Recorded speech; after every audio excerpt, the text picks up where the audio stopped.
Yo, what's the deal? I thought I'd come do a Cypher with y'all.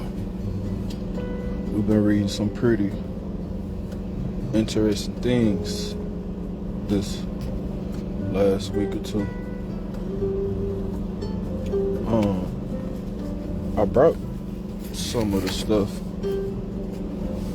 I had did when I was locked up in prison, in jail. And I want to also send a shout out to my partner. My partner Woods from Ohio. He's the one that did the artwork here. And some of this stuff is 3D with some we use some stuff from we'll use some stuff from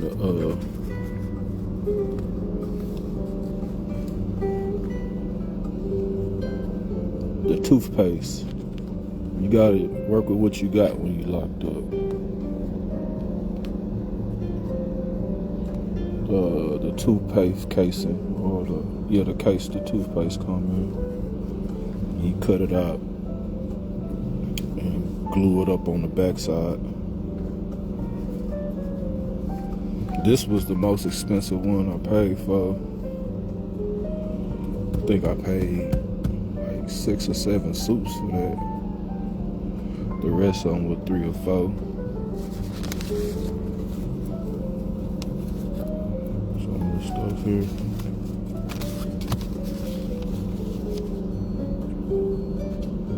Got my government name on it. Tarrant County Jail, Fort Worth.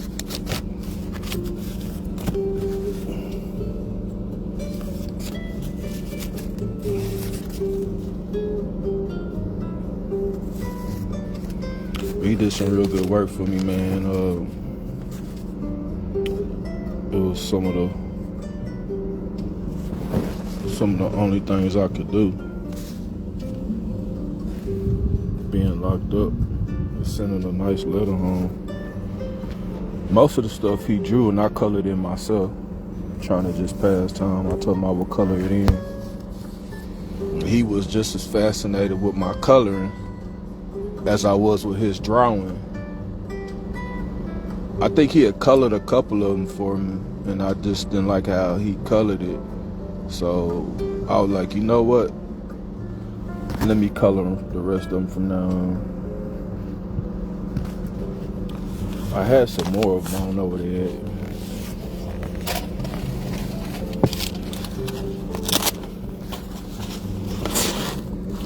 Anyway.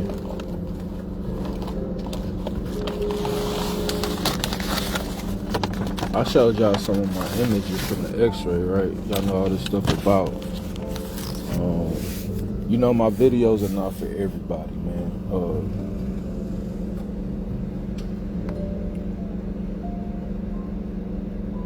I crack a lot of jokes, and sometimes I express my opinion about certain things. Some people don't like that. Like I said, I use this for a vehicle to advocate for myself, but right now, most importantly, for veterans' rights and benefits and things of that nature. So y'all just don't be bored down or overwhelmed with the one aspect of it.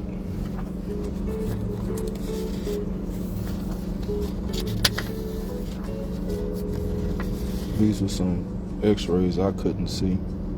Maybe this is one that kind of shows what's going on. I don't know. No, because it balances out right there. I'm not good at reading no damn x-rays or CAT scans. But there's some stuff I had from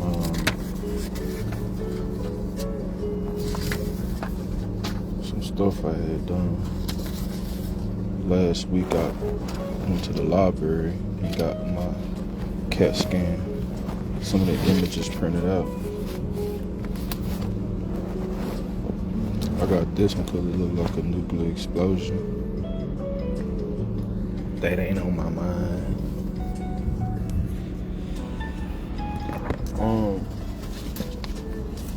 Get to these books in here. Take the books with me because sometimes I'm sitting somewhere doing some stuff. I don't want to just be sitting there on my phone the whole time. I be on my phone or social media when I'm at home all day, so I take my books with me sometimes to look over and see what I'm gonna read later that night.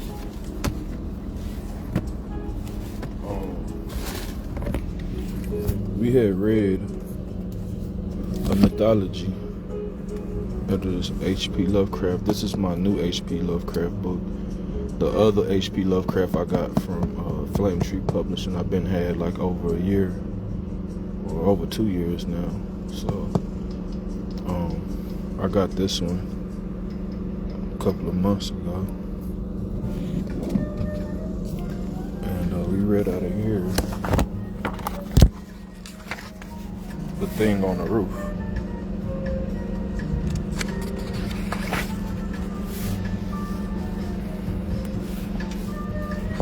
Page 292.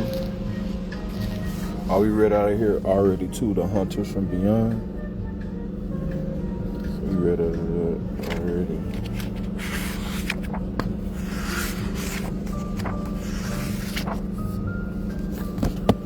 Thing on the Roof. And we were reading in here, it was talking about these two archaeologists or anthropologists. I'm not sure, they didn't say specifically what their field of expertise was in. We'll just say archaeologists because most of the time that's the popular term used with that type of situations people popularly talk about. And anyway,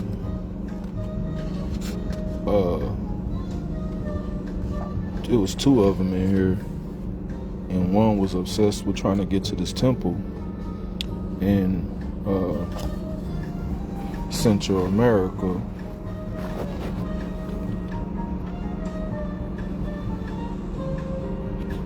And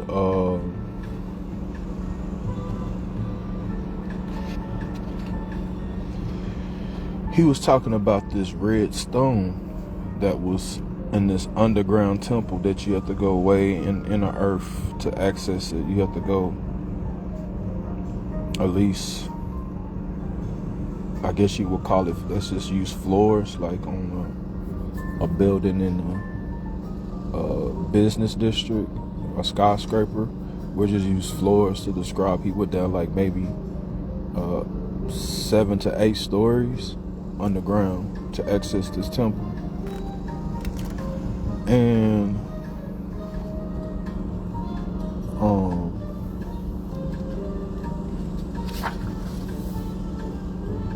it was talking in here about some stuff besides that, but it also talked about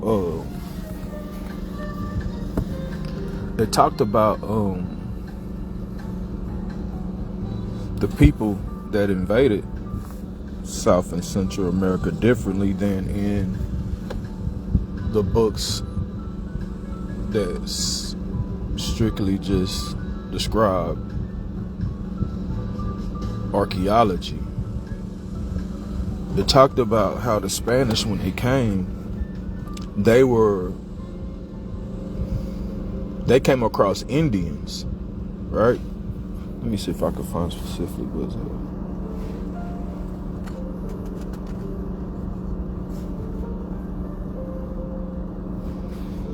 It says a Spanish traveler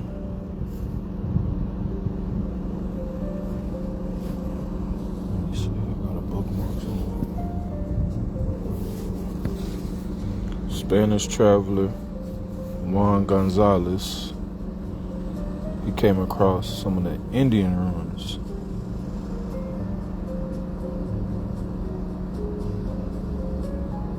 All right. But then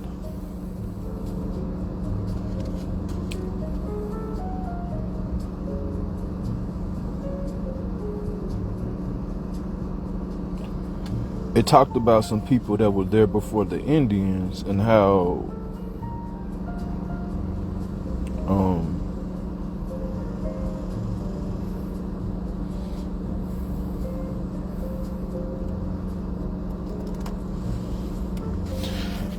it talked about how they were the Indians, when the Spaniards had came, they were like, well, no other white people had been here before. And when this archaeologist went there to look for this, I'm not sure what he was trying to get. I think he got what he was looking for. I'm not sure. But it didn't really specify what he was really looking for, but he had went there to look. He had to go there to look for something. And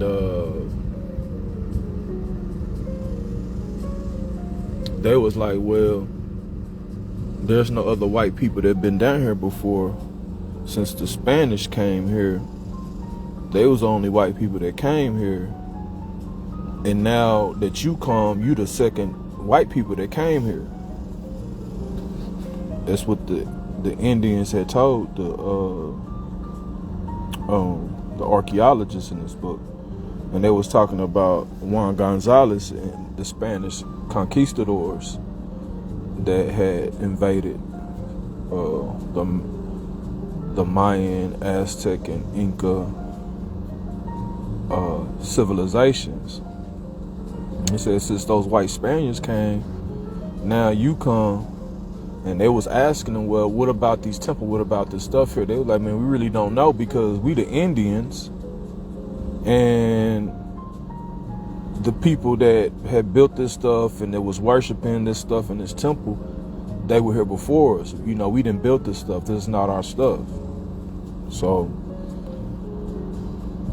in the other books I have, it talks about it in the narrative of mestizos, or what in North America they call more of mulattoes.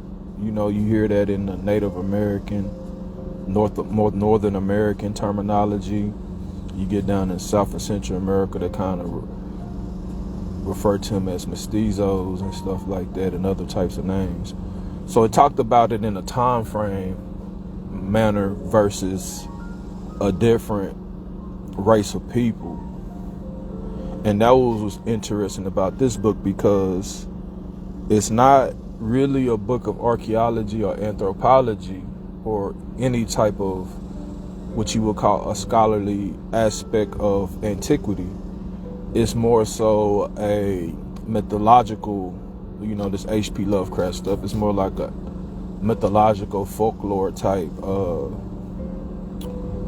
of perspective on antiquity, you know, more story based or fairy tale based.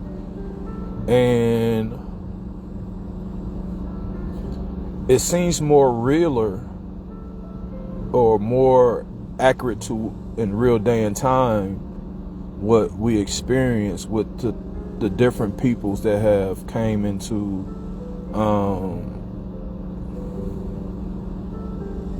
different lands or regions, and the social science of how they relate to one another, and the benefits and some of the mishaps between these different people.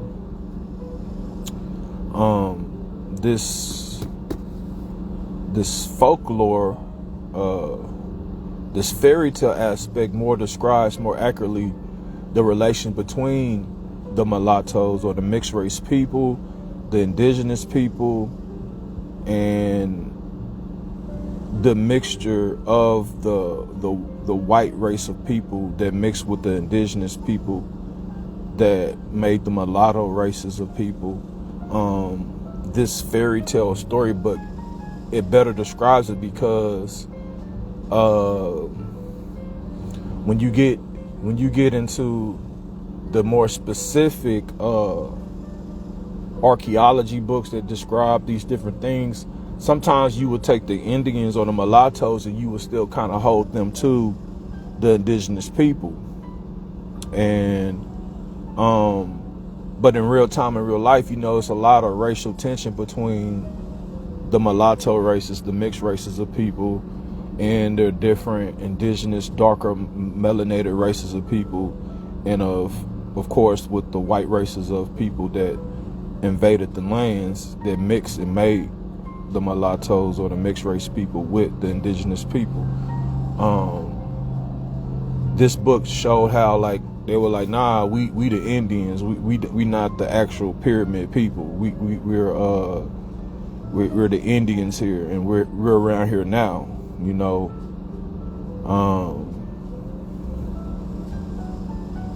Yeah, so I thought that was interesting how, coming from a book that's not what you would call a scholarly,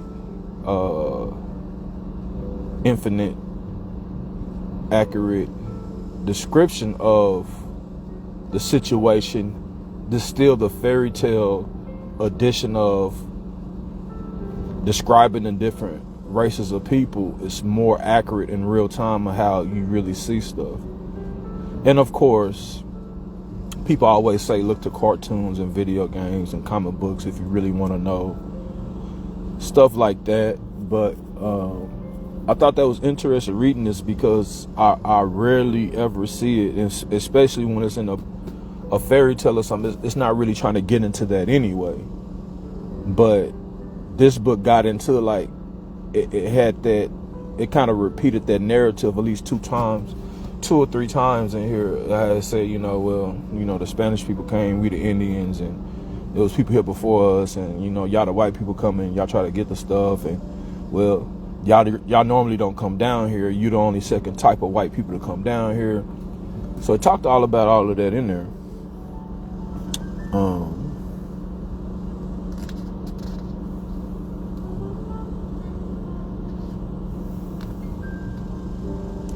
Maybe I could find one instance of it, because it was in here at least 2 times I saw it.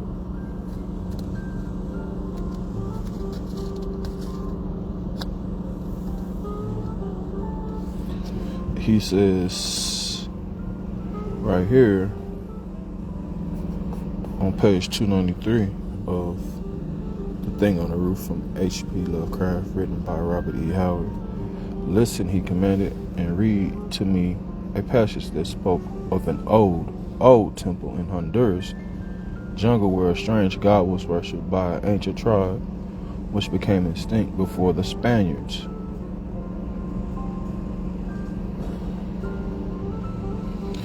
And they kept referring to this book as the Black Book.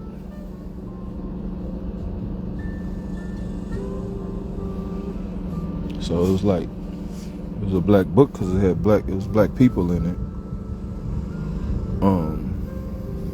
To talk about some stuff in here, the Necronomicon, which is a very, when you get on the higher levels of consciousness, and teachers from the master teachers, you start to develop an aspect of what that stuff is about. I really don't touch on that. That's not what my channel is about.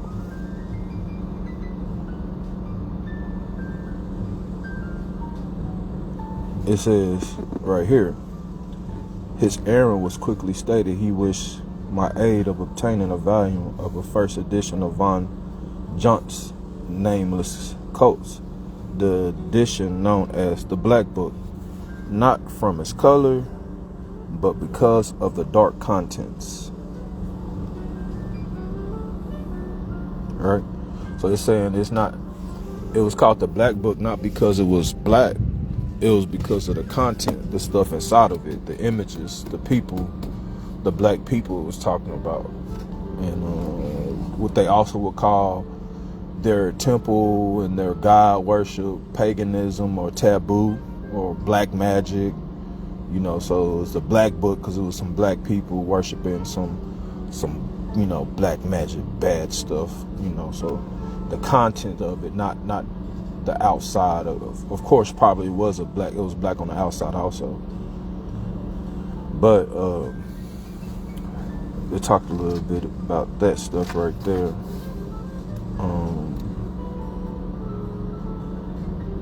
And it talked about inside this temple they had mummies and stuff. And it says the withered features and general contour of a skull suggested certain degraded and mongrel peoples of Lower Egypt.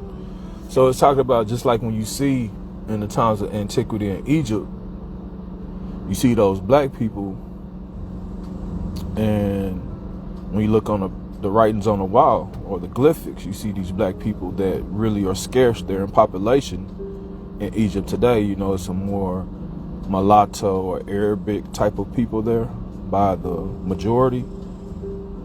It talks about here how these people had mummies, and they also were this Mongol, and you know, they looked at like the skull suggested, you know, these were the same peoples. But of course we've already covered that in previous readings when it came to Queen Mu in Atlantis, and how she came to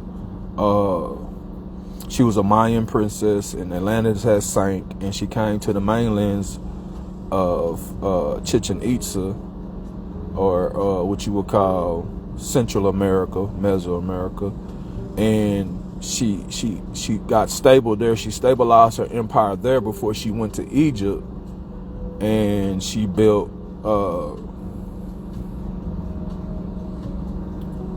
or it says in the books, quote unquote, she founded the Egyptian civilization. So we know how these skulls that they found there were like the people of Lower Egypt, right? Or the Lower Nile Valley region, which is really the north, but they call it the lower, and the upper, of course, is south.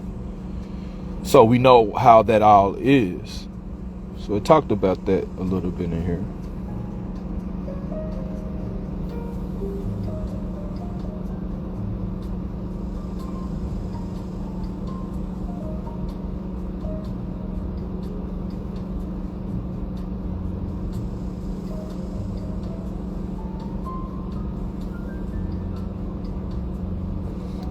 And then it says here, I feel that a certain that the priest was a member of a race more akin to the Caucasian than the Indian, right?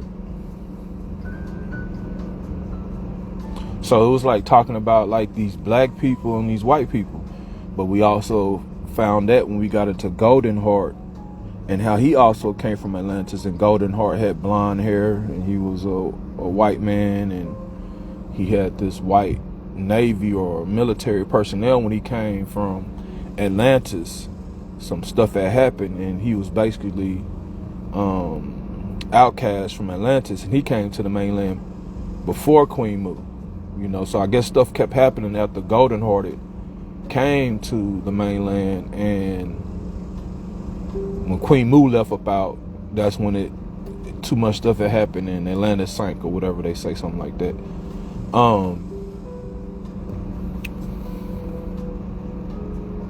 So it always talked about, and it talked about, like, I guess you would call divesting or swirling, like the mixing, like that was a problem because they were very strict. We've read, I mean, not knowingly, but we've read, and we have developed that research that the ancient ways of the people was not to mix the golden-hearted, the blonde-haired people with the black people or the Negroid, Mongoloid people, because it caused confusion in the ranks and the rights to the throne, who's in power and stuff like that. And it was kind of like reverse racism as we know it today, basically. However, because it talked about all that stuff when we read about Queen Mu and Golden Hearted and what other one? It was like a lot of stuff, other stuff coming out of the Aztec mythology book. So also like Goldenheart, he was a priest because when he came to the mainland out of Atlantis, that's the first thing he wanted to do was build a temple.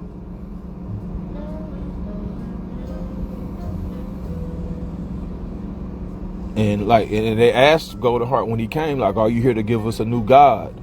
You trying to give us a new religion to serve? Are you here to, cause like that's what they were doing. And they were like, well, we already know how to hunt. We already know how to do this stuff. We already have pyramids built. Why are you coming to give us a new religion if we already know how to build our pyramids, build our temples and stuff like that? And he's like, I'm not here to come to, I come to give you the good news. Like, you know, kind of like, what they call those people that go around the world. They go around the world today saying, you know, I come to your land to bring this good news about serving this religion. We're not here to build on top of you or run you over or go to war with you. We come here to spread this good news about this religion we serve type stuff. So that's the same thing Golden Heart had done. So that's why it's talking about here how they said the priest was a Caucasian than the Indian, right?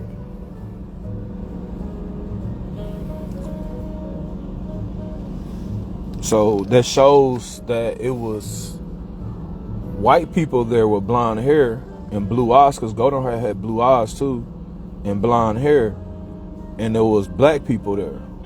And I guess over time they started mixing and making the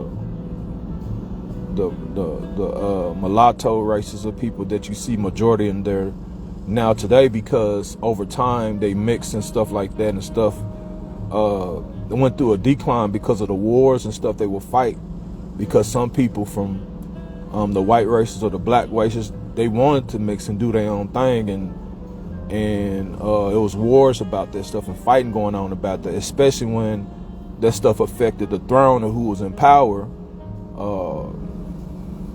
and stuff like that went bad. We read about a lot of this stuff already. So it talks about here, I gazed curiously at this thing I held. It was a great jewel, clear and transparent, but crystal, but of a sinister crimson, carved. So we can just Google crimson.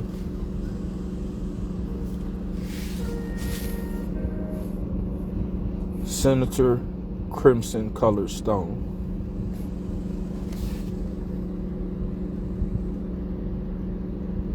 Sinister crimson colored stones.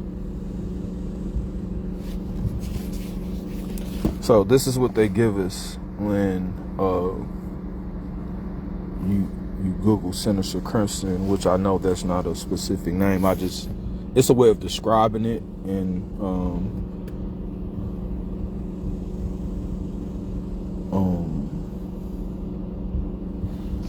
these are different kind of stones that they call the garnet, almandine, the rubeolite, the cinnabar, and the bloodstones.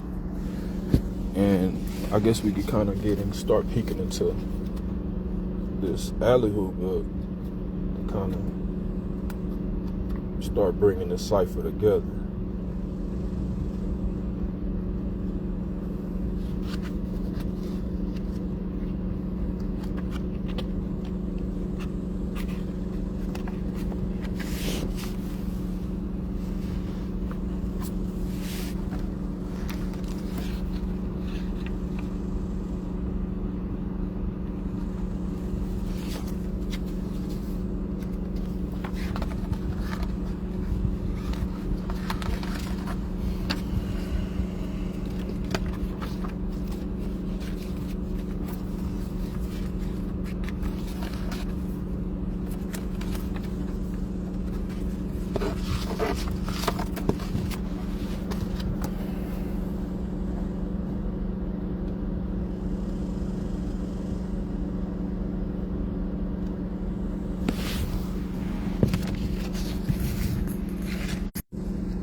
So here we have this crimson color stone here in Alleyhoop, and all hell starts to break loose, and these giants start to come.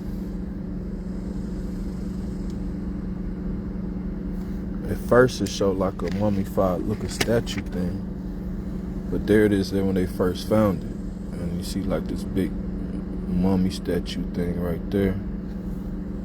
And it turns out that he wasn't some type of villain that was just an underground king, because he had to go underground to get here too. Let me see if I could find when they went under there to get there.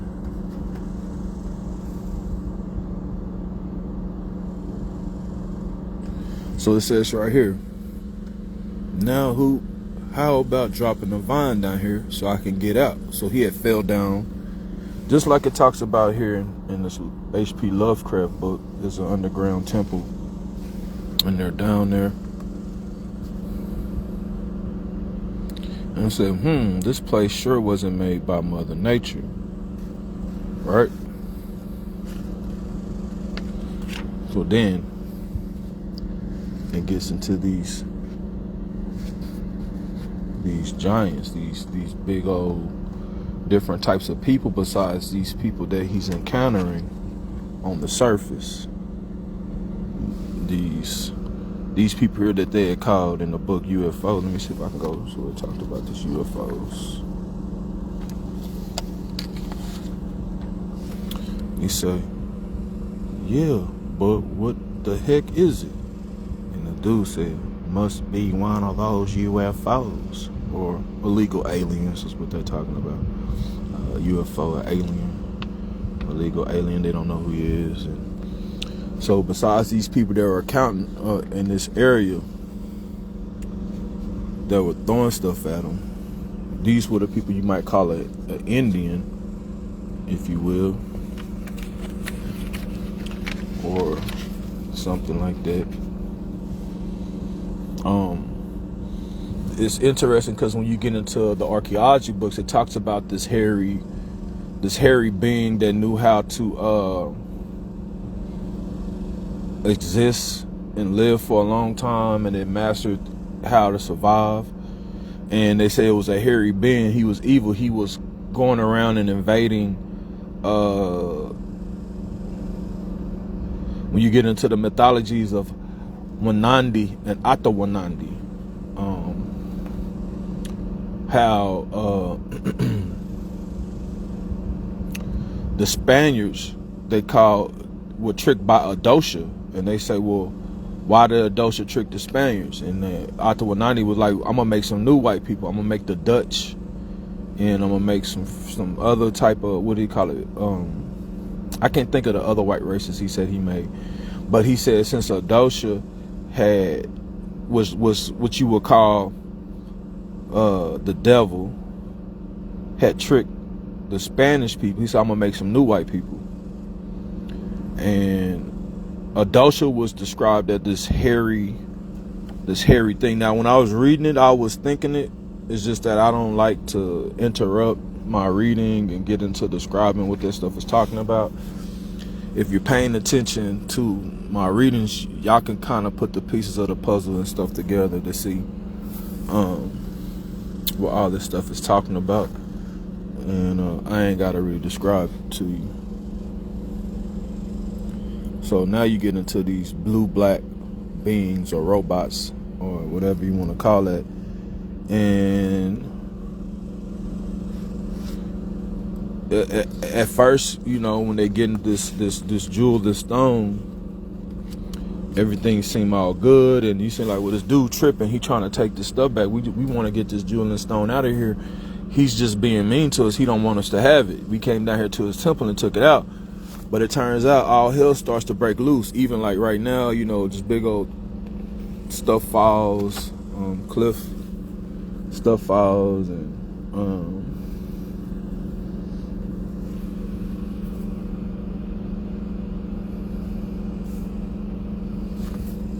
all hell starts to break loose.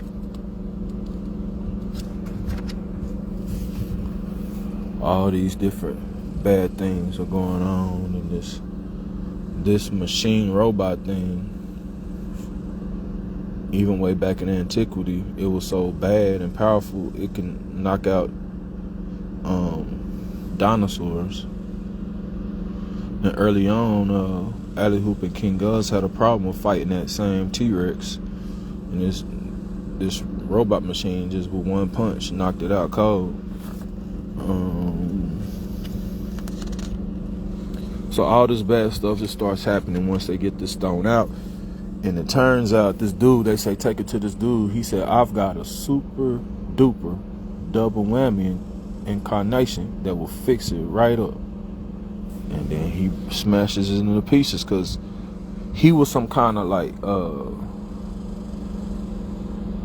what you would call like a priest or something. I guess that's the best thing to call it when comparing it to this Lovecraft stuff. And he knew exactly what was going on with it. They didn't know why he was going to crush it, but he crushed it. And he was like, there you go.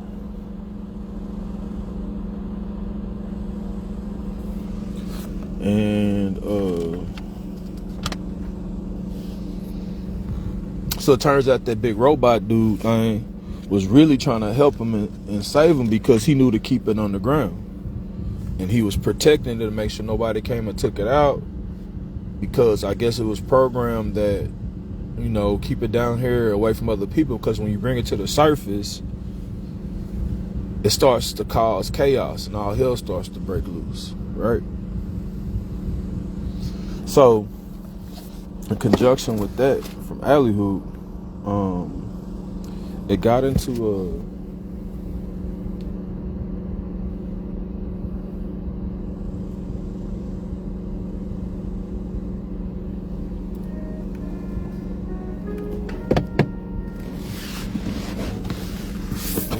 some stuff in here that started to happen.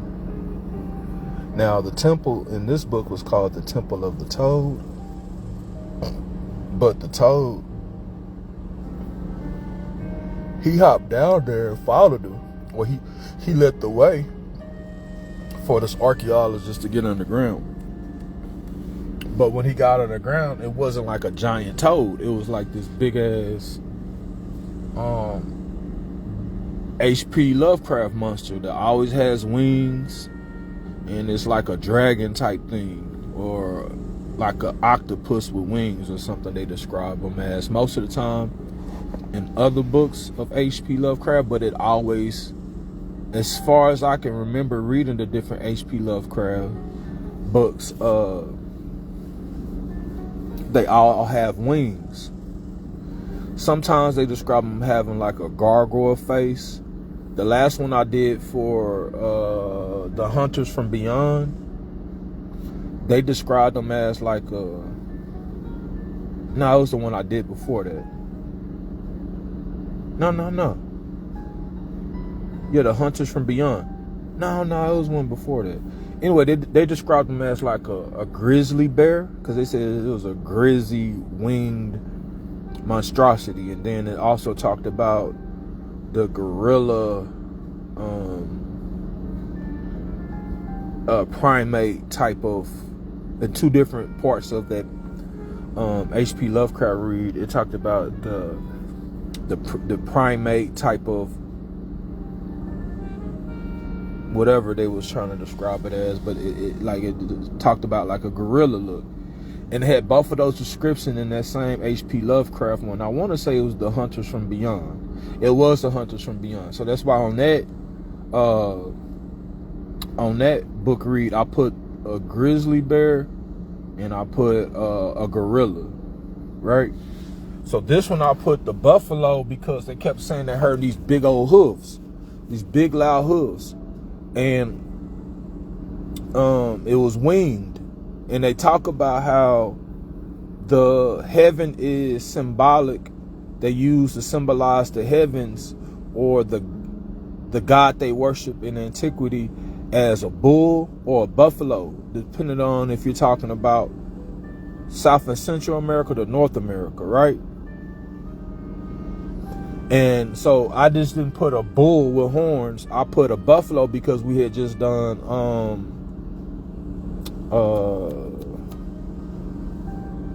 buffalo and the grizzly bear from the Native American mythology.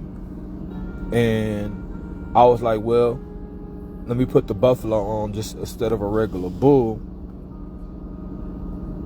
And so that's why you see the buffalo with wings on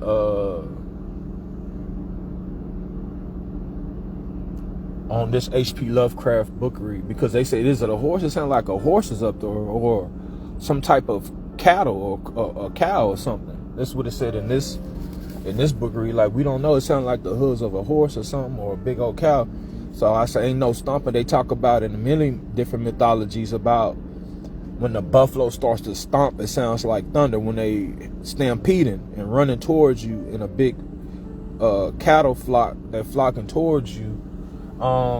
They describe it as it sounds like thunder, or a bunch of loud gunshots, really. And so I put the buffalo with wings on it, right, to show the power and the force of something stomping. So that's what they heard on the roof. They would hear these loud hoofs on the roof. It flew to the roof, and that's how they know, like, whatever they had fucked up and did, that was coming to get them. Let me see if I can find it here. They talk about.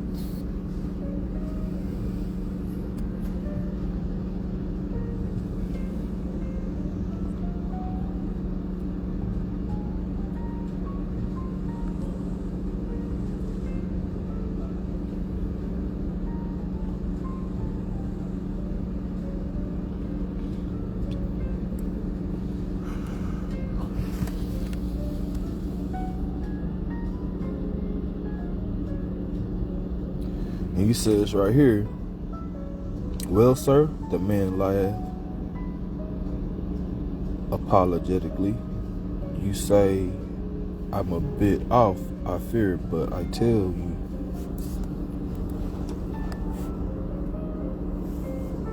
the truth, sir. It sounds like a horse stamping on the roof, a horse. Right? But somewhere else in here earlier it talked about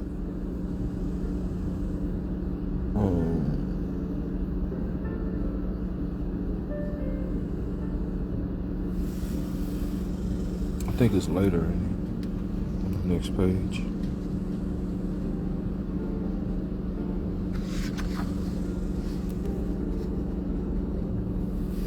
And it says that crimson toad carved jewel.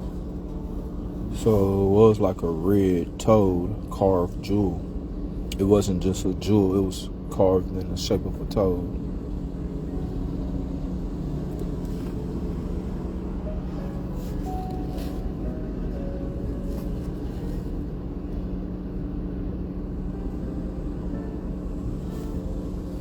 And it says they found the archaeologist that went down there and got it, Tussman, his head crushed and flattened, and on the red ruin of the skull and face, the plain print of an enormous hoof. Yeah, that's the buffalo.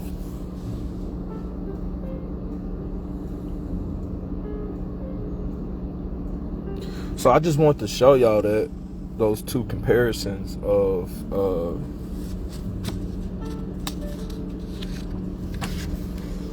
this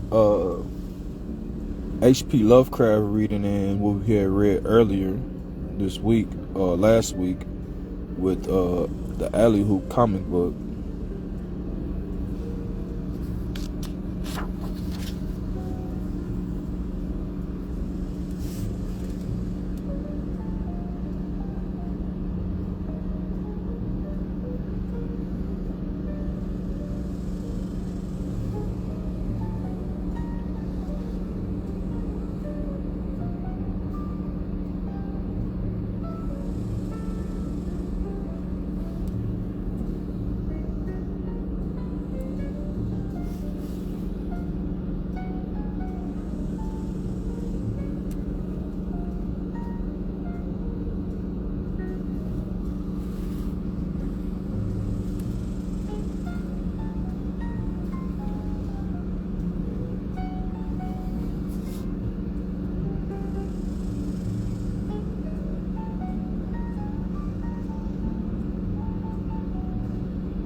It says here, before we get into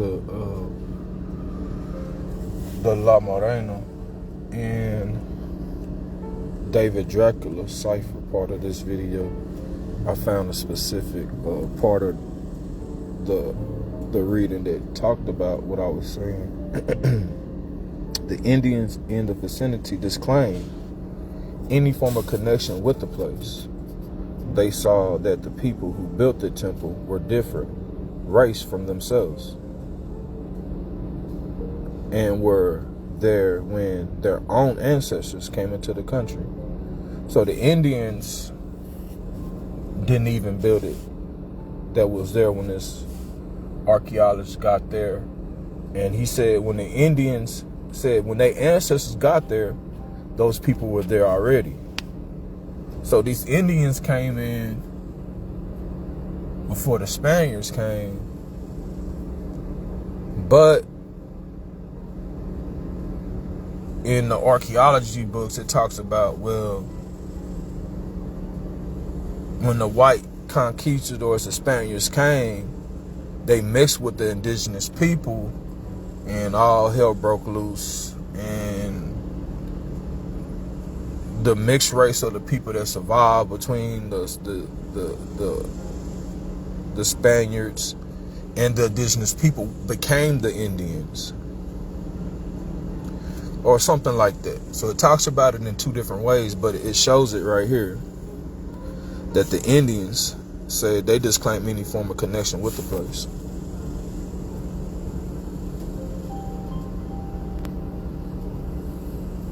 It said, I believe it to be a remnant of some long vanished civilization which began to decay thousands of years before the Spaniards came. Okay? So that kind of gets in that part of the description, that kind of gets into the golden-hearted and the blonde-haired white people mixing with their indigenous counterparts, because it talks about how these white people were indigenous to the land also. These white people with blonde hair and blue eyes, they were indigenous to the land also, and how they mixed and became the Indians. And then these mulattoes, it talks about in the archaeology, this mixed race people, the Spanish came after them, right? When you get into the golden-hearted from the Aztec book read and the Mayan princess Queen Mu of Atlantis, you can see a more descriptive storyline about that right there. Anyway, that's pretty much what I want to show you out of this here.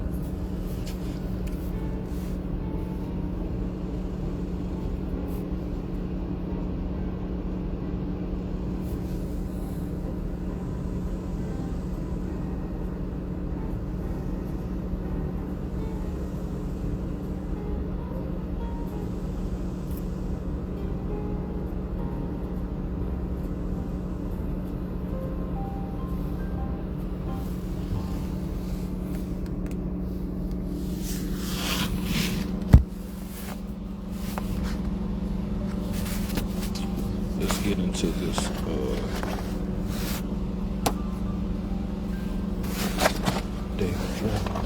Oh, look at this other. Look, y'all got I got my probation. That's my picture for prison. I got all this stuff right here. I'm dealing with a lot of stuff with probation and trying to finish my last year on probation, so I got a lot of stuff, paperwork and stuff that dealing with a lot of stuff like that right now, trying to finish out probation. So a lot of that stuff is out right now.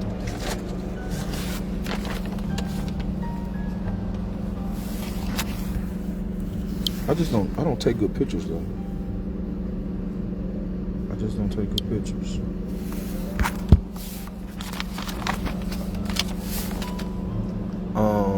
Oh yeah.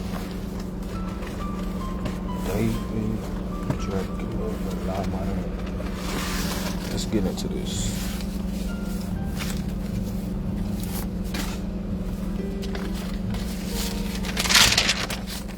Now, I wrote this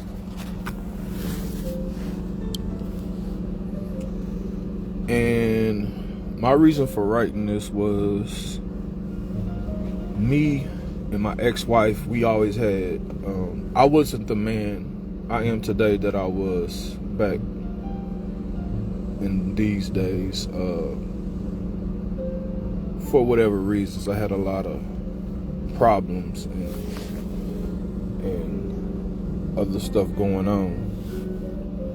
And I wrote this to kind of like I wanted just to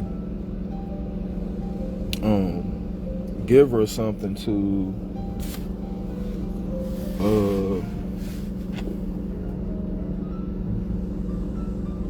ease the struggle, if you will. Like, just a lot of bad stuff was going on.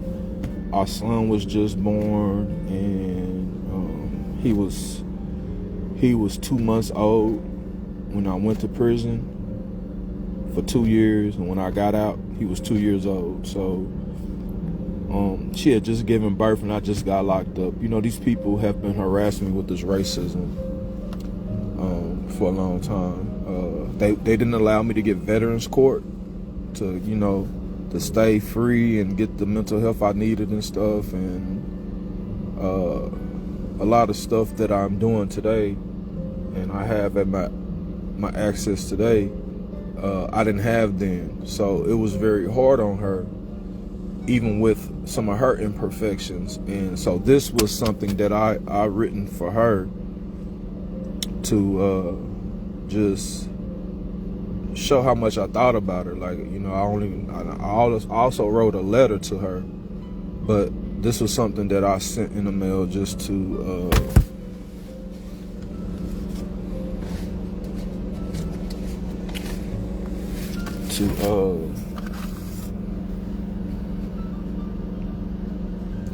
just, you know, for recreational purposes. You know, and I sent poems and stuff too sometimes, but this is something I want to give her, like a more entertaining type of writing than the poems I sent randomly sometimes.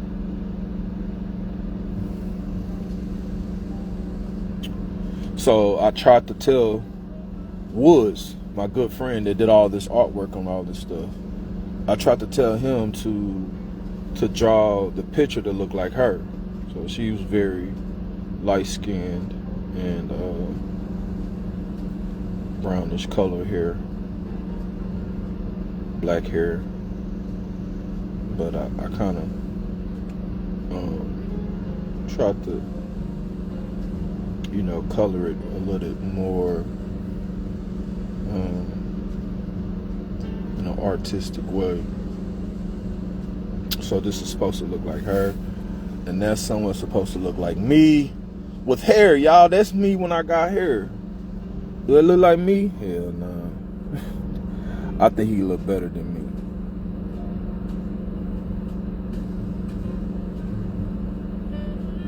But so again, shout out to my partner Woods from Ohio. We was locked up together in that prison cell. It was about 20 of us in there. And he was somebody that was giving me advice about stuff. He was a little bit older than me, and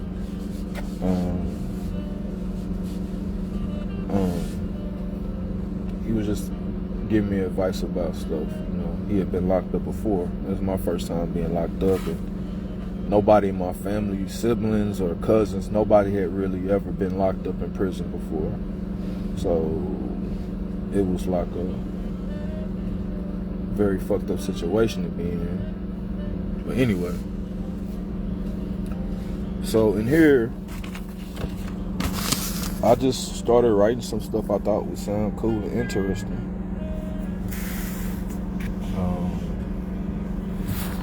This David Dracula dude, he wasn't a vampire at first. At first, he was just the king of hearts.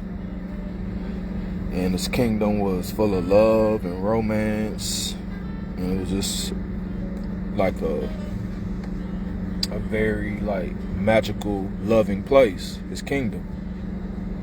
And he was invaded by the King of Spades.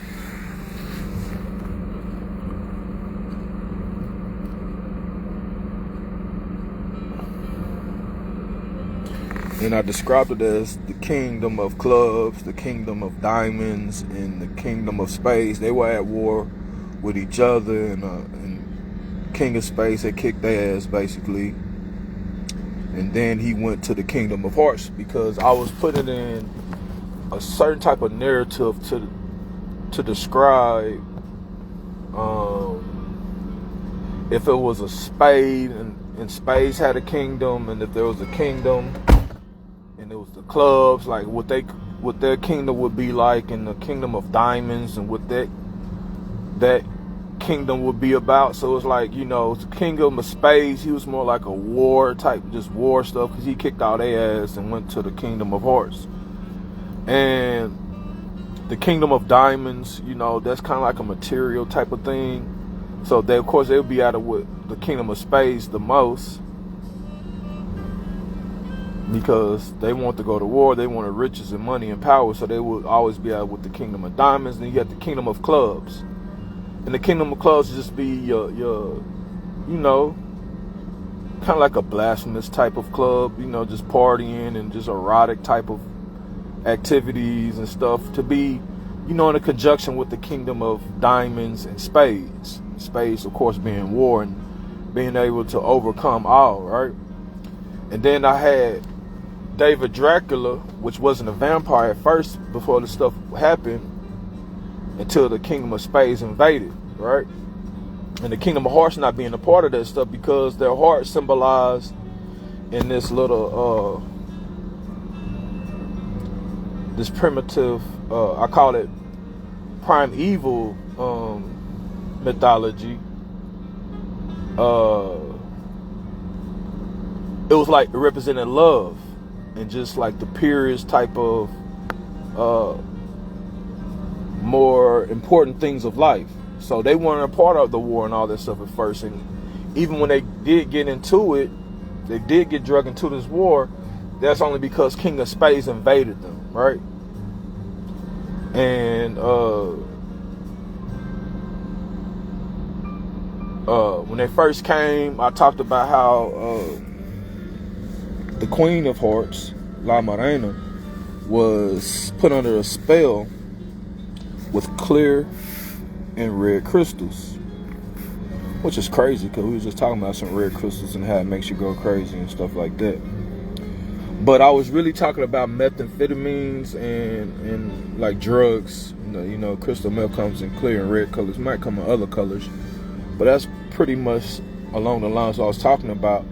And how she started going crazy and started just raising hell in the kingdom of hearts.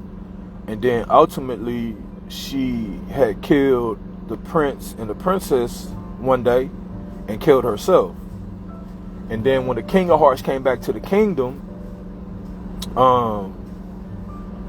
he had saw all this stuff had happened, and he killed himself because he was so heartbroken for his daughter, the princess, and his son, the prince, and his wife, the queen, were all unalive now.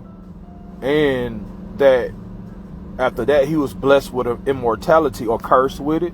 Like they put in the movies as a curse, that he's like, he can't die, he can't go home. And then I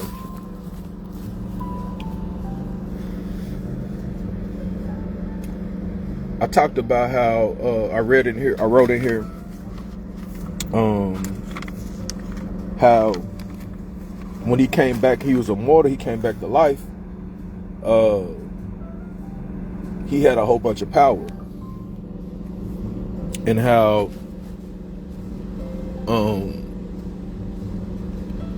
he went to go hunt down the King of Spades, right? And on the way to the King of Spades, he ran across the King of Diamonds and the King of Clubs, and he easily overcame them. Kind of like, because now he's the High Joker, right? Or he's just Dracula, right? So that's also how you get this heart with the black spade thing on it, because I was trying to symbolize how he became the high joker of spades. But he first was the king of hearts, right? And his wife, the queen, she was always the queen of hearts.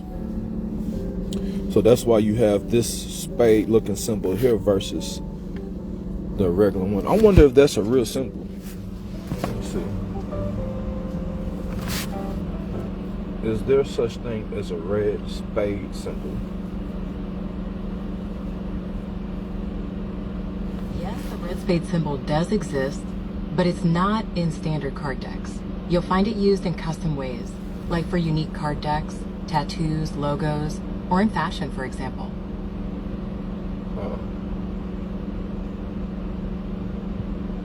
So, special card deck, so.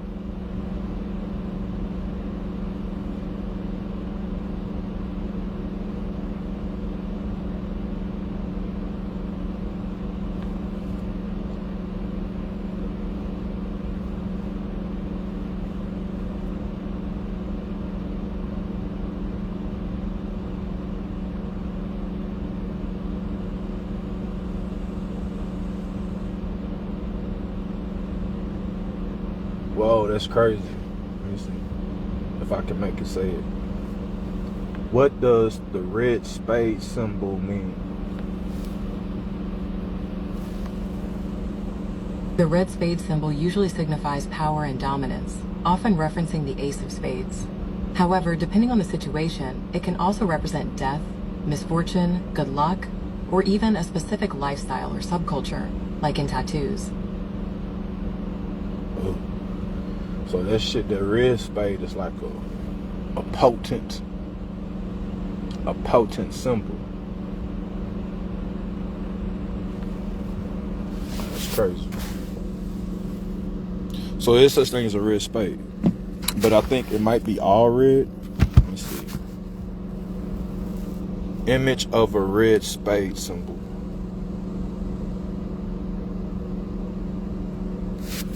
So when they put a circle around it like that, and it's black, a circle around it, and there's red in the middle.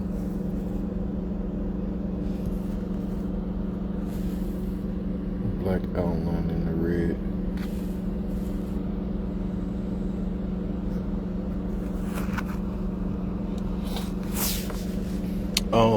So I didn't know that, because just like this here and all the other stuff he did for me, he just drew the outline and I colored it in.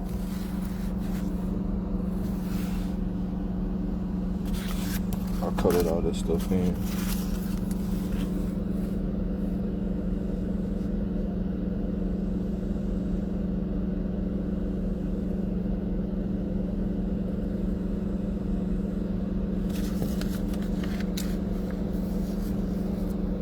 This is one of my favorite ones he did. I put on this one. I told him to draw like this because I wanted to show like this is like the Angry Birds thing that was real big back in the 2015, 16s, and so we were the love birds, not the angry birds.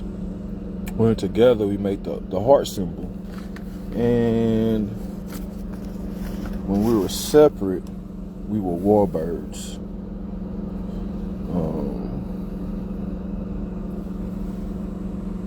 So I put the Air Force and the Army for mines, and I put a yellow for the Army and the blue feathers for the Air Force for mines, and hers was just the Army color. She's a veteran. She's a veteran herself, so I just put the regular. So when we weren't together, we were wild birds. And together, we were lovebirds, making a heart symbol. Shout out to my homeboy Woods, black dude from Ohio, man, real cool dude, man. Gave me some good advice through those hard times, and if he could see what I'm doing now, because he was somebody that he was drawing and stuff, I was telling him and stuff, and he'd be talking to me and stuff. He's somebody, he can see what I'm doing now today. He'd be like, I'm glad I can take credit for how good he was doing, because I was giving him advice, and he was kind of like an older brother type of age. You know, he was quite a bit older than me, than I was at that time, maybe by 8 or 9 years. And he was like, just, you know, telling me, like, giving me advice on life and stuff. And I know if he can see me today, he'll be happy that some of that stuff rubbed off on me. You know, I got some good advice from him. Anyway, in here, so David Dracula, he ended up running to the King of Spades and have no problem with him. And when he kills the King of Spades, he takes over his kingdom. So now he has the King of Hearts kingdom, and he has the King of Spades kingdom.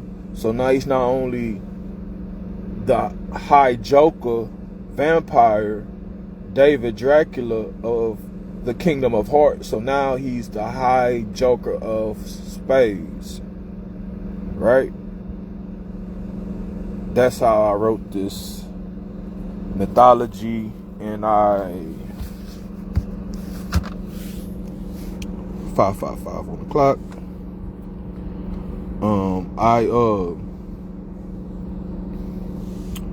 I classified this mythology reading as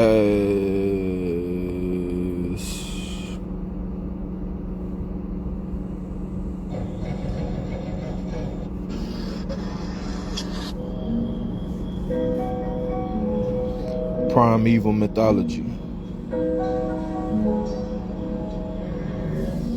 Right?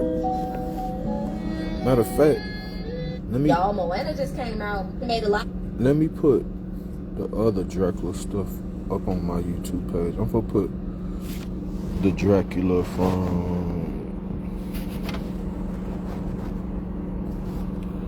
I'm gonna put the Dracula video book read from, what is that?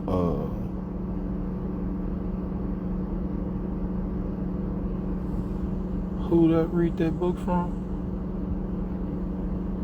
The Groms. I got it right here, so I'll pull it up. Bram Stoker. I'm gonna post that on YouTube right now, so y'all have both Draculas.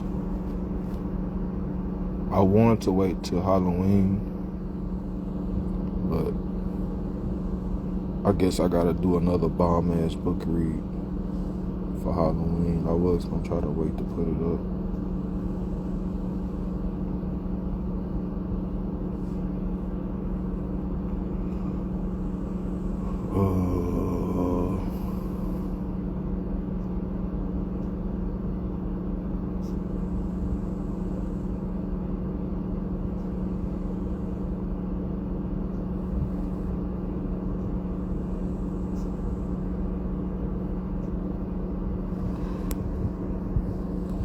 So that's Dracula and his three bitches.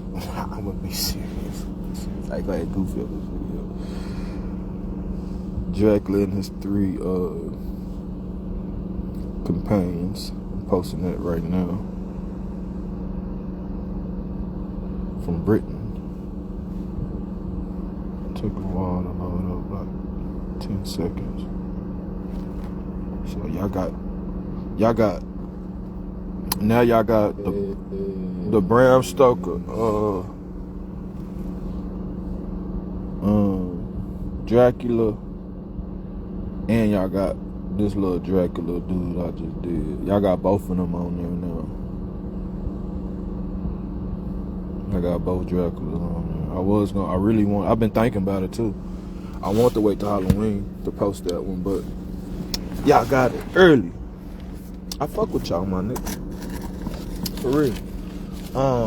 Like I was saying, man, this stuff not for everybody, and if you don't fuck with veterans, if you're racist, if you don't like to see black people achieving at high levels, especially black men, like you really don't like them seeming intellectual, reading books, you know, then this, you're not gonna really like it. You're gonna always find something I'm saying and be like, we need to get him, we need to sacrifice him, or we don't like veterans, you know, F those, you know, he's just trying to get money, and the cause of what he's doing, and you know, you're gonna find something negative to say about what I'm doing, you know. Oh, he's crazy, you know, he's crazy, he's this and that and this and that. It's like, well, you know,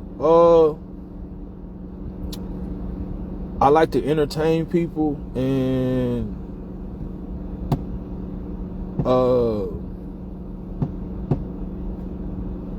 if I read this stuff and I got a good way of imitating these different accents from different cultures and regions for peoples around the world, you could say I'm crazy or schizophrenic or something, but I'm just trying to make sure I entertain y'all and give y'all a good product, you know. But like I say, you know, if you a hater, you gonna always find something negative to say about what I'm doing.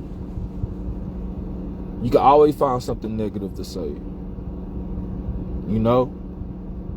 But no, I'm not crazy.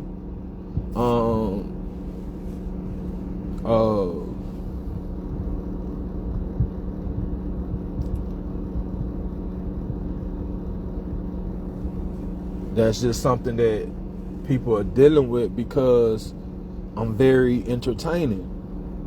Very entertaining. I look at some of the stuff I'm doing, it can be so much more professional and so much more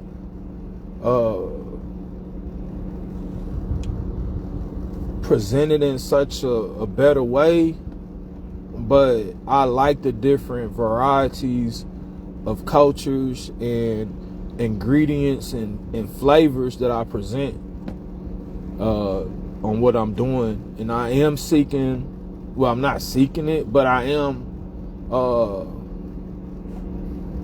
I want to connect with people that know how to help me put this stuff together the right way. I'm very willing and hopeful that I can meet somebody to help me put this stuff together the right way, because I see the potential of what this can be.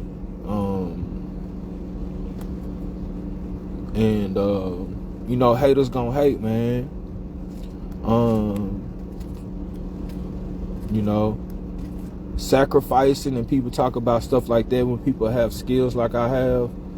You know, haters gonna hate, they gonna say whatever, but you know, when you try to bring up the Bible and you try to bring God and it's like that, sacrifice for the people and the better of your people, all this different kind of negative thing, or he's crazy and, you know, he got anger problems and this and that. It's like, you know I'm killing it right now and y'all can't stand it, and they don't want to see somebody like me be a patriot and do great things for this nation and have a vehicle like this, these videos I'm doing, to carry what I'm doing with trying to get my benefits, and also speak for a lot of veterans and their benefits. Like, people gonna try to hate on that, and they don't want a black man to be able to do that, you know. But the lady that came and told me was a black woman that gave me these orders, and black veterans have been, the most of the time, the ones that have been kept from getting their benefits historically. Now it has gotten bad to, it's affecting a lot of different veterans from different colors, so that's how the orders fell on my lap. But at the same time, like, no, I don't represent your people.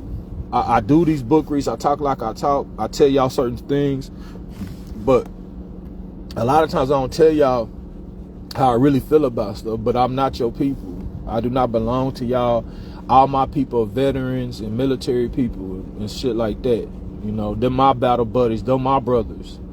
And my closest friends, some of them weren't white, some of them weren't black, you know, it was all different colors of people, you know. And these are my people, and we don't have the beliefs that y'all got. We don't believe in none of that goofy shit. You know,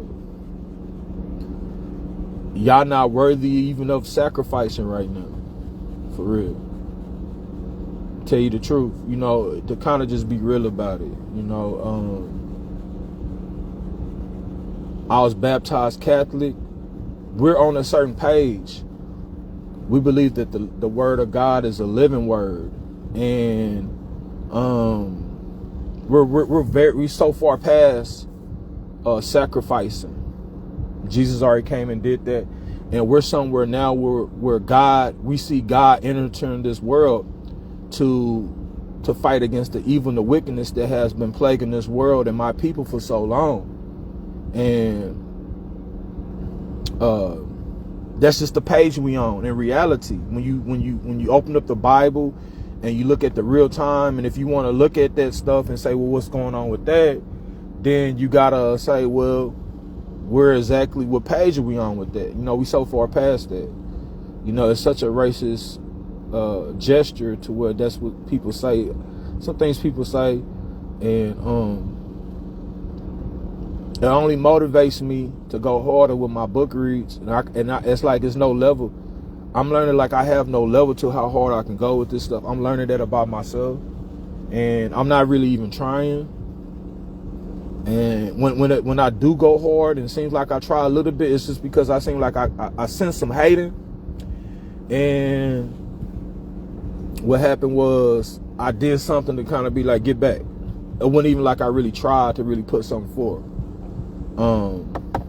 But with the sexual nature of what's going on right now in reality, the abortion, y'all not worthy of nobody to sacrifice nothing. We passed that, and we are not. I talk about my people and this and that, and I'm just I say that for social media purposes, but I don't fuck with y'all for real in real life. I don't fuck with y'all for real. And my people, y'all know how we coming, y'all know how we rocking. Y'all know I'm talking to them on the other side. But even some people on the other side, they try to be rocking like us, and it's like y'all not even like this. Y'all always got a little other shit. Y'all got a symbol that y'all are known for, and y'all just want to like dick ride and stuff like that. That's cool, but like nah, like I really don't say how I really feel a lot, but nah, I don't really fuck with y'all like that at all. If you somebody that always been like, you serving a white man military or fuck the police and all that kind of shit, and you like, if you somebody be talking like that, then that's what I'm talking. I'm not like, we not together. Like, I'm not y'all people. I'm not.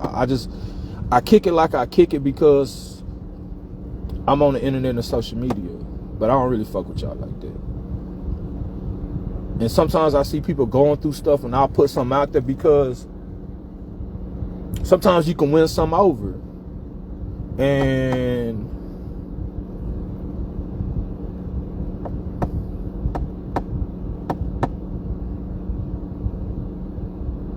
like, I got a podcast that I hope it makes some money one day. So I hope that I can bring numbers of people in to purchase what I'm pushing on here.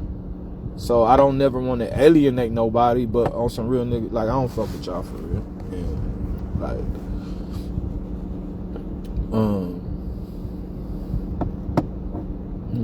y'all, if y'all, like, I feel like y'all want to hate on somebody, y'all want to uplift somebody, y'all want to rock some stuff, like, y'all get off tip, like, y'all rock y'all stuff.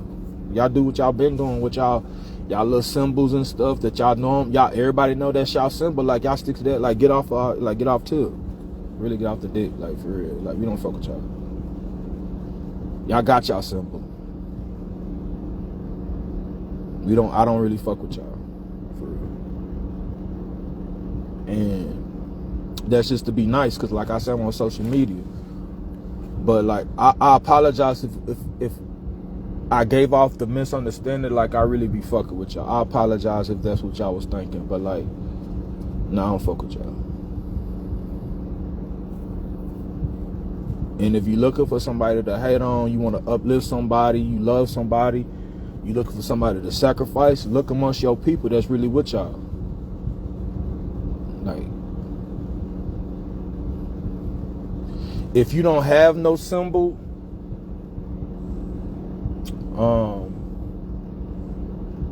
then you started picking up on this, and you start rocking different stuff, you start wearing a lot of yellow, you got the sun out, you got stuff like that, you popping out with, then yeah, you welcome over here. But if you never, and y'all got a strong culture, y'all got a strong religious belief, and y'all ain't never been rocking this stuff here, like, you on dick. And like, nah, go back over there and find somebody y'all want to love and hate and sacrifice in y'all own people, and get off dick. Get off dick. Y'all know this ain't y'all. Y'all got y'all symbol that everybody know y'all by. It's an animal, it's a plant, it's a planet, it's a certain planet or something like that, or it's a color, it's a certain type of ingredient or something. Like, y'all got y'all symbol that people know y'all by. Like, get off of my dick and get over there. Like, yeah, that's y'all. And y'all love that, y'all hate that, y'all sacrifice something from over there with y'all. Y'all got your own sons y'all can sacrifice. Y'all got your own leaders and people. And like, y'all quit like roaching. Y'all down bad. Y'all name got caught up in the Epstein stuff. You know what I'm saying? But like, nah, I don't really fuck with y'all. Not for real.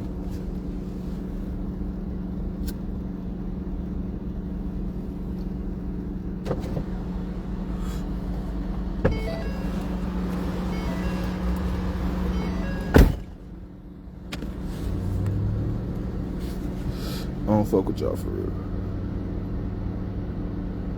We known for stepping like this. This symbol, this pattern, we known for the business. We known at home. We known we at home. That shit y'all symbol, that shit from way the fuck over there somewhere, and y'all over there, and y'all all over the place with that, whatever going on. I don't know. That's all that shit though. You know what I'm saying? I don't know. But nah, y'all not us. We not together. I'm sorry to tell you that. You know, you not my leader. You're not my brother and sister. You're not my big mama. We got our own big mama.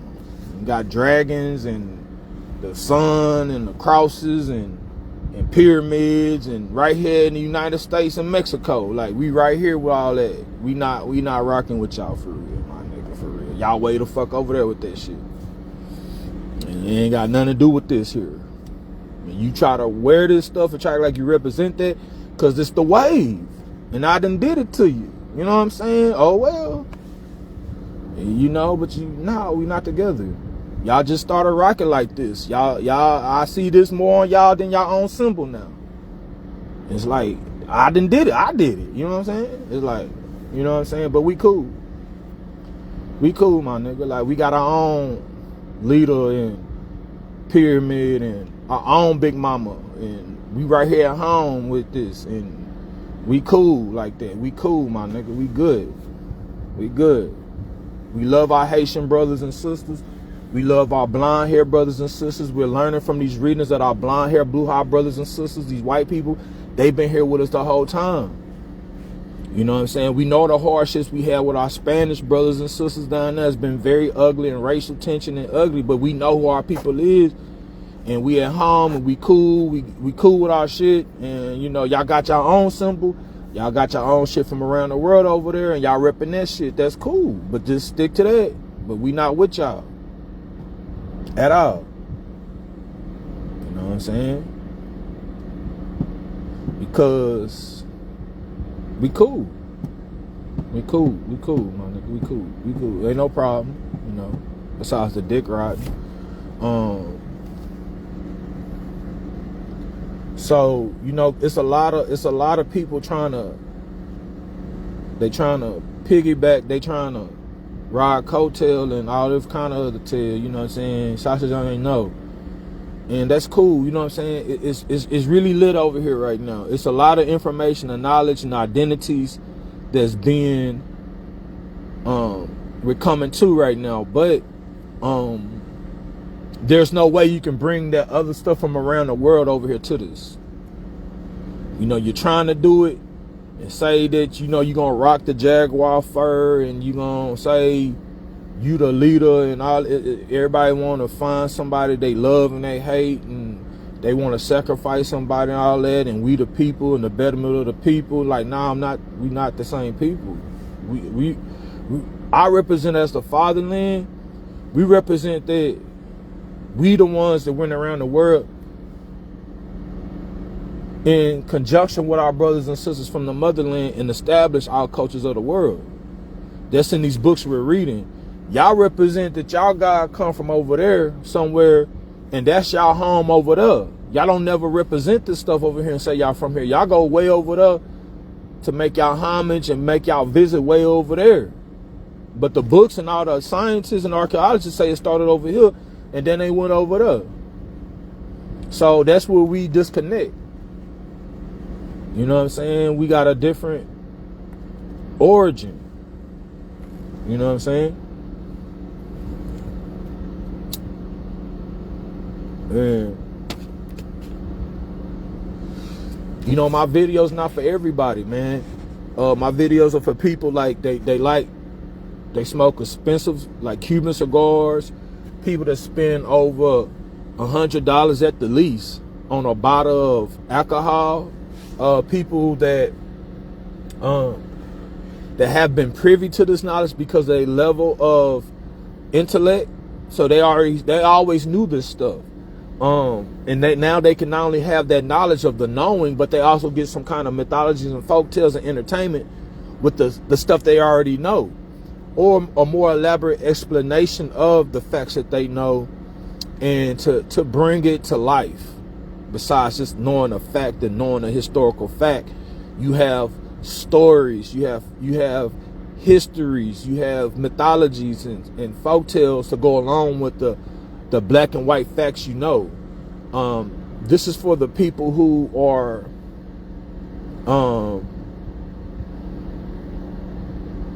like, this is for the real ones, man. This is not for nobody that go around acting like they bougie and they got it all and they so up and they high sedity and they better than nobody else and they the cream of the crop of the class, but we in such bad shape of a people to where you should be embarrassed to say, well, we are the leaders, we are the ones in charge, we the ones that should say this is good and this is bad and this is what needs to happen. Like, we're not y'all. We not y'all. Because y'all should be ashamed to even say that y'all. You know, we this is for the people who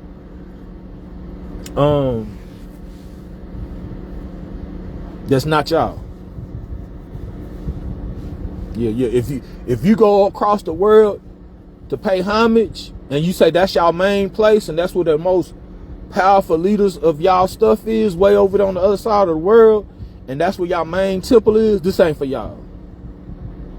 Now, this might be entertaining, you might like it, but if you learning something, you should be learning that, well, hold on, before we went over there and that's where we was from, we was over here first, right? And then you should get up off of that goofy shit, right? And then you should be like, well, I ain't gonna be worshiping that religion no more, because this y'all not my leader no more. Then if you on that, then yeah, this for you, because you learning something. You waking up to your true identity. But if you on some, yeah, we in this religion, this is the leader, this is the man that I look to as the most powerful leader, and he takes our spirituality and our focus, our main focus, in a blasphemous way, to disregard your true forefathers and mothers here in the Americas and take it way over there across the world and say y'all go worship, this is the main place y'all need to go for y'all spiritual worship, way over there across the world. This ain't for you, my nigga. And you can't include me in the betterment for the people. Like, we not the same people. And I like, for social media purpose, I can't say what the true relationship between us and y'all is, but nah, we not the same. To me, it seems like y'all purposely misleading the people, and y'all know this stuff I'm saying is facts, and you try to act like, well, we is the same people, which we is, but nah, we not, because you doing blasphemy. You disrespecting our forefathers and mothers right here in the temples that are more ancient than over there, and you try to say that's the main place over there, way across the world. That's blasphemy. And nah, we not the same. And I can't really say how I really feel on the internet about it, but I'll just say that, you know, but we cool. It's all good. But like, this is for people that, you know, it's entertainment. You know, if I use a certain accent and voice real good, that don't mean I'm crazy. I mean, I'm really trying to be entertaining. If you don't respect what I'm doing as a veteran, it's because you probably racist and you don't like to see a black man at a level of significance and importance coming from the military ranks. And especially like keeping it funky with his people from the urban culture. Like, that's something that you really you don't want to accept that. And like, that's a lot of what's really going on, because everybody know what the real is. Ain't nobody stupid at this point. And like, we not the same people. Y'all on some blasphemy stuff, man. Y'all on some stuff like, y'all trying to lift up some way across the world that y'all just looking over what y'all forefathers and mothers put down right here in America. And like, I ain't the one to tell you what your truth is, but I could tell you, well, if that's your truth, then if that's the leader that you saying that's the head man of your people and y'all put more respect to him, that's who y'all call y'all leader is, that dude right there, and he tell y'all to go way over there, across the world, and that's y'all main place, no, we not, because I don't have no kind of, like, I don't adhere to none of that in no disrespectful way, on the internet or off the internet. But like, just like, I feel like y'all some sellouts for real. Like, y'all get paid, y'all get benefits for misleading the people into that. So I don't know. And y'all, and I think it's better to focus on what y'all got going on, because the Africans are growing in power and they're waking up to the true historical facts. And like, the world, the generational that's coming in after this generation, they don't want to be on those stuff. They believe in AI and high advanced technology. They don't want to have all that stuff based on the stupid lies and the blasphemy and the misleading that we are functioning on now. Like, they see that with implementing robotics, AI, computers on that high level, you can't have that type of blasphemous, like, miseducation and stuff going on when you start to bring in a whole nother level of intelligentsia. You can't involve that level of technology with the stupid shit y'all talking about, because that'll be bad. It's gonna be a disaster. So the new generation is coming into power, like, they not gonna be what y'all on either. You see what I'm saying? So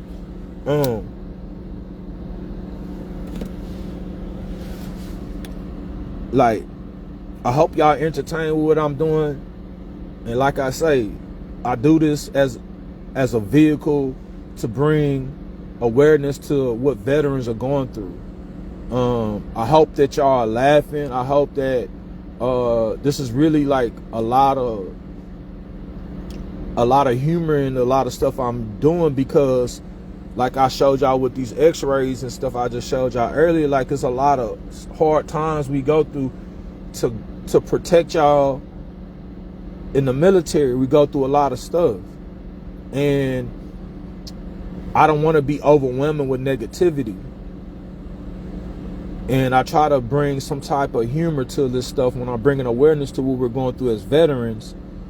And I hope y'all are entertained. I hope y'all are very much so entertained. Just as much as a soldier or an airman, I would want y'all to feel safe and protected. I won't want y'all to sit there and be bored, because it's still a level of reality to the situation, right? So that's where the humor comes in. It's like, okay, I'm here to protect and serve and entertain you. Are you laughing? Are you smiling? Are you being enlightened? Are you learning something? Are you learning how much more special you are? Are you learning that your ancestors weren't weak and kicked to and fro and kicked to the other side of the world like you at home? You come from strong roots and strong ancestors. till they always make sure you was at home. And you ain't gotta go fly away across the world to visit your home base of your spirituality religion. Like, your ancestors were so strong and intelligent to where they made sure you had the ability to walk on this land that we're in right now in the Americas and go to the temples and churches and places here, because this is our homeland. And you come from those strong, powerful ancestors that couldn't be treated like they lie and tell you that y'all was slaves and kicked to the other side to the curb. Like, you come from special, strong people. The Juneteenth, I loaded up the Buffalo Soldiers that not only fought in the wars and stuff here, but they went to go fight in World War I and World War II.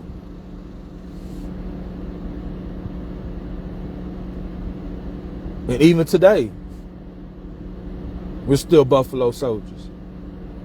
Before I started doing stuff with the Buffalo Soldiers here in Austin, Texas, I always had Buffalo Soldier hats and jackets and stuff before, because I always, especially with the stuff I got going on, I always counted myself as a Buffalo Soldier.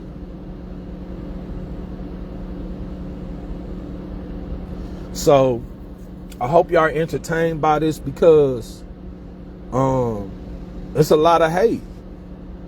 It's a lot of hate. I hope y'all are learning something from this, because it's a lot of slander. People that threaten to take people out just for entertaining people, they got so much hate. These people have sold their soul to these organizations, and they try to find anything wrong with what I do. And I've seen some of my favorite podcasters are losing their channels as well. People are having hard times with this type of level of social media in the conscious community, and the freedom of speech and the freedom of expression. What kind of art you want to bring. This is how I want to present my art. And just because I present my art like this don't mean I'm crazy. That don't mean that, hey, you supposed to try to figure out how to all be hate and all that kind of crazy stuff come with that. Like, nah, you just an agent. And we all know y'all agents. All you gotta do is bring up the person name you say you follow. And y'all believe in a religious or spirituality to take y'all way across the world. We already know y'all agents. You know, and hey, y'all gotta eat. Y'all gotta do what y'all gotta do. You ain't got no real skills. You ain't got no real backbone. You know, your daddy was like that. Your mama was like that. Your granddaddy, your great-great-grandmama was like, all them was like that. And that's why you like that. But now, man, my people, we built the Capitol buildings here and the state parks that got waterfalls here in Austin, Texas. You got pictures of my ancestors on it with the land we've been selling out today. Got the name of the pictures on when you go to the state website by them waterfalls and stuff like that. The family reunion I went to, the last family reunion I went to a couple of years ago, that's the same name that's on the Capitol building. They got a museum, say this black Frenchman played a part of making the Capitol and the college here was built. Like, you know, like I come from that kind of bloodline. For real.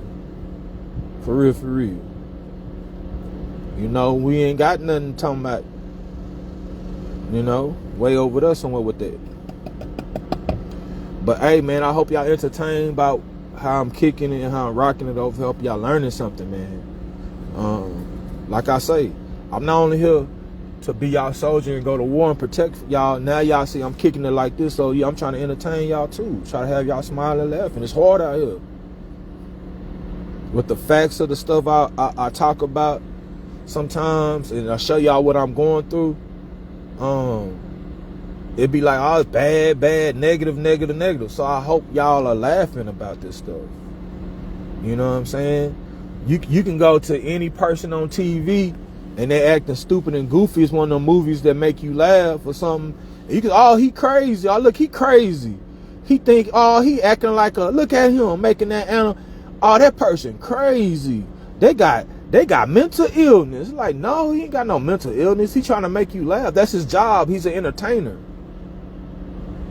They might got a social media page. They trying to make you laugh, but they not crazy. They get up and put their left shoe on their left foot, their right shoe on their right foot, go to the bill office, pay their light bill, their water bill, and pay their house note and their car note just like you do. They not crazy. They're entertain. They're trying to entertain you. You know? So just respect the artistry, man. Just respect it. If it ain't for you, leave it alone. You ain't got to talk down on it. I'm not going to talk down on what you doing. I'm just going to say it ain't us. I'm just going to say y'all not like us. That's what the man said in the music song. Y'all not like us. Y'all from way over there with that. Y'all not like us, bro. We not one people, bro. Stop it. And when we did have some people that we know was us that tried to come that way, y'all gave that man a hard time, to say the least. When we know he was from here, and he was one of us, and he went over there into that stuff, y'all did that man dirty. Now we not the same people, bro. And when our people do go over there, y'all do them dirty. So, I ain't gonna do no book read tonight. I'll probably do one tomorrow. I don't know. I've been going hard for real. They been hating, boy. When I sit there and look at my shit, I was like, yeah, they supposed to hate. They supposed to hate that. They supposed to hate. But, hey, they say if they ain't hating, you ain't doing something right.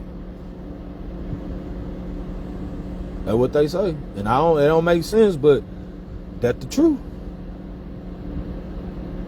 That's the truth, man. Y'all stay tuned. I'm really running it up like this. My birthday, if God bless me to see that day, July 26th, I'll be 43. And I run it up around this time of year. I run it up, go crazy. I do it for Juneteenth. I do it for my birthday. I do it all summer, really. I do it for the summer, because Juneteenth, my birthday, that's June to July. That's pretty much all summer. So all summer I go hard, and then we the children of the sun anyway. And you know, we just now entering in, you know, the summer equinox, or something they call it, the solar equinox. Something y'all know they call it, get real hot, right?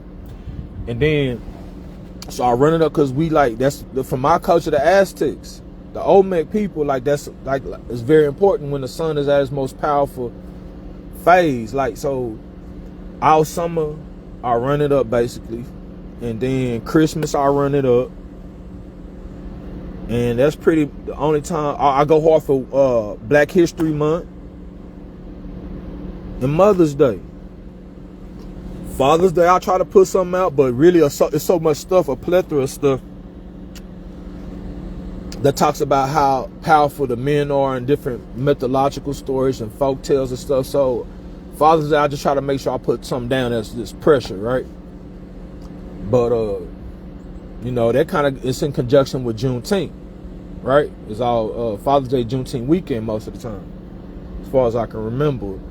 But like I say, Juneteenth, my birthday in July, February Black History Month, and Christmas, I be going hard.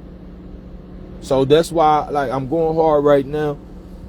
And I looked at it, I'm like, I'm going so hard, I didn't even know, like, shit, I had a whole mythology that I written already. Let me put my shit out there. Like, I got shit that I didn't even know before I even know I like mythologies and folk tales. I already written one. Let me go ahead and put mine out there. I'm going so hard, I already did one in the past. I'm time traveling. I'm time traveling. Like, I liked it so much, I was doing it before I liked it. And let me go ahead and put it back out. Yeah, man, I'm going hard right now. And, you know, I'm just trying to stay away from the haters. Like, you know, a lot of people, they stomach talking, man. You know, they hungry out here, shit fucked up. It don't matter if you pray for them people. You be like, man, I used to have to come up like that. I used to depend, that's me. I had to come. That's where I came from. They don't care. They stomach talking, they stomach hurting. These people hungry.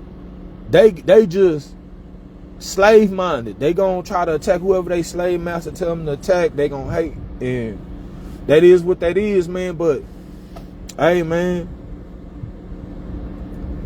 I'm gonna keep putting it down for protecting as a military person. And now today, I'm not in the military no more, but now I can entertain my people because I feel like providing some humor to the situation can make people smile. It can make people laugh going through these hard times. And I'm gonna keep putting it down like this, man. I don't know what to tell y'all, man. I'm gonna keep putting it down. It's gonna stay live like this. Like, this just the beginning with this. This ain't even really how it's supposed to be yet. This is just me starting off doing this stuff by myself, man. So I don't know what to tell you. I don't know what to tell you. But I hope y'all find some good luck over there. It's prophesied y'all wouldn't. It's prophesied that y'all ship will crash. You know, y'all ship is crashing, and y'all down bad, and that's what, you know. But I don't wish you no hardship. That's between y'all and God. You know, but me personally, like, I don't got no problem with y'all. I wish good luck for y'all, because I kind of see what y'all going through too and what's coming. I ain't got no problem with y'all. Y'all self-destructing, so like, it don't make no sense me hating on y'all and try to have some problems with you, develop it, even though y'all trying to pursue problems with me and judge me. Like, I ain't got no problem with y'all, man. I hope maybe y'all can fix what y'all got going on. The God I serve, I always let you come back and ask for forgiveness, knowing your heart is willing, and he see your heart and you ready to take that step in that direction. The God I serve will let you come and get off that ship and get your life right. So, like, as far as I know, I hope y'all just get your heart right, get on the right track. You know, but yeah, man, y'all stay tuned into my videos, man. I'm gonna keep trying to put this stuff down in a very entertaining way, and know that it's a lot of pressure that comes with what I'm doing. So I hope y'all entertained. I hope y'all learning something, because they be hating. So y'all enjoy how I'm putting it down. Y'all enjoy it. I see y'all later, probably tomorrow. I might do a book read tomorrow. I don't know. I might do one. Y'all tap in.